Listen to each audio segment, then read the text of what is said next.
I'm Crystal Cortez, the Geology Collections Manager here at the California Academy of Sciences, and I'm going to show you what's in my bag.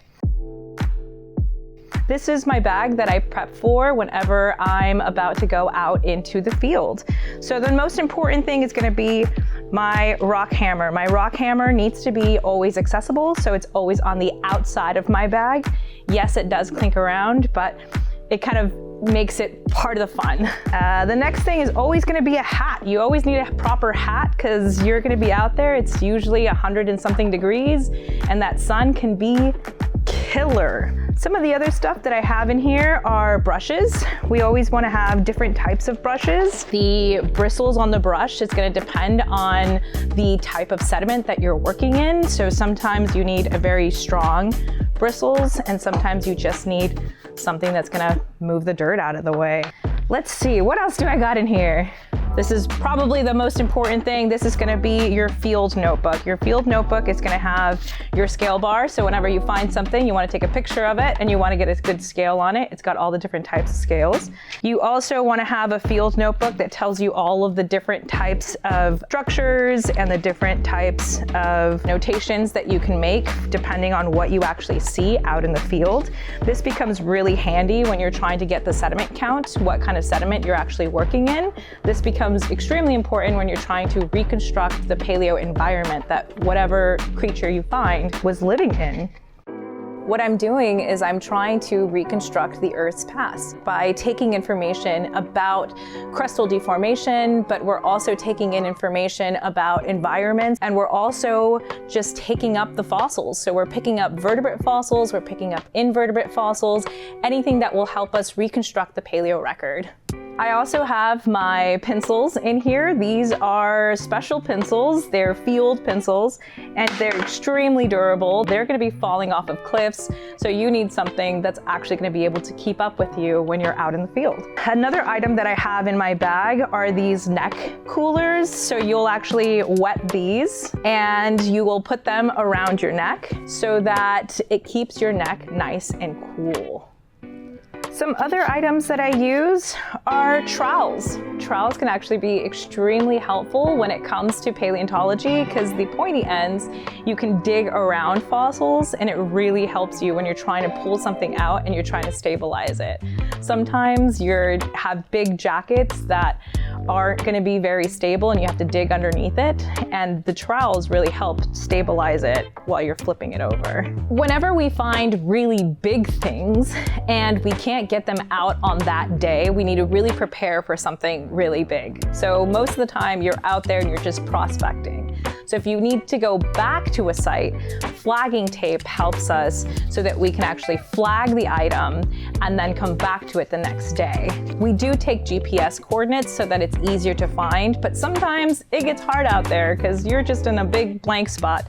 So flagging tape always helps. Some other items that we need are going to be our big chisels and our crowbars, because every time you're going to be digging, there's some stuff is going to be very, very hard, and you're going to need something to pull it out. And this tiny hammer is not going to do it. So you're going to need some crowbars, and you're going to need some chisels to really get in there and pop those things out. And of course, you're not going to do anything with the chisels unless you have a sledgehammer. And a sledgehammer is probably your best friend when you're out in the field, because not only does it help you with those chisels, but it also just helps put some extra weight in your backpack so you get a little extra workout when you're out there walking around. I like hammers too much.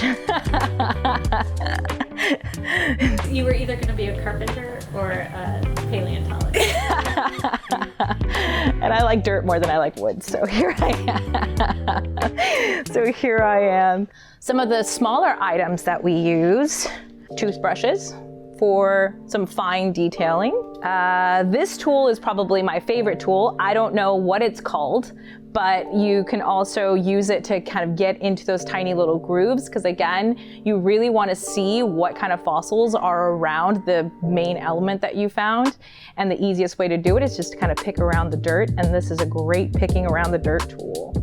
And then you just need some really big tweezers. Sometimes fossils are found inside of cracks and you cannot get to them. with your bare hands. So you need the tweezers to kind of pull things out of. The next thing out of my bag is a Brunton. A Brunton is a special compass used by geologists to tell us the strike and dip of a bedding plane. This becomes important because we're trying to make sure that we're going to be on the same plane as where the fossils are going to be found. Some precautionary things that you always want to carry with you when you're out there in the field is some liquid IV or anything that's going to help you stay hydrated. It's very, very easy to get dehydrated out there when you're standing in the sun. So it's always important to carry plenty of water with you, and also just some extra pick-me-up with liquid IV. Speaking of hydration, you'll notice that my bag is a hydro pack. So it's always really important to carry as much water as humanly possible with you. So this is a 3-liter water pack, and this actually clips right on the outside, and it's just so that I can drink water while I'm walking, and it actually makes the biggest difference in the world, because you don't want to be reaching behind you trying to get your water bottle when you're just out there walking. That just takes extra time that you don't need to be spending on pulling out a bottle of water. Lastly is a gardening knee pad. Most of the time, if you're out there and you're digging, you're on your knees or you're laying down. I like to lay down while I'm digging. So this becomes the handiest tool because some of those rocks get really pokey. You can tell that some of these actually have holes in them from the big pokey rocks. So that would have gone right into my skin had I not had this. So this becomes a lifesaver when you're out in the field. I think the last thing of my bag that I really want to show is the bag itself. So you'll notice on the back of the bag, you have straps that are extra padded because you're going to be carrying a lot of weight on you. You also have an extra strap that goes across the chest so that some of that weight is distributed. And you also have these down at the bottom to, again, distribute some of that weight. So you carry the weight on your hips, on your shoulders, and on your chest. So you're not just carrying all of that weight with you all at once. It becomes extremely important because you're out there hiking, you have all of this stuff, but you also need to bring back fossils with you. So you're bringing back rocks are also going to go in your bag. So it's very important that you have as much weight distribution as possible. So a good bag is always key. I love this bag. It holds snacks. They're hip snacks. Hip snacks, it's cute. So this is my bag. I hope you enjoyed seeing all of the different materials that I get to bring out into the field with me. It gets me excited, and I hope it gets you excited too.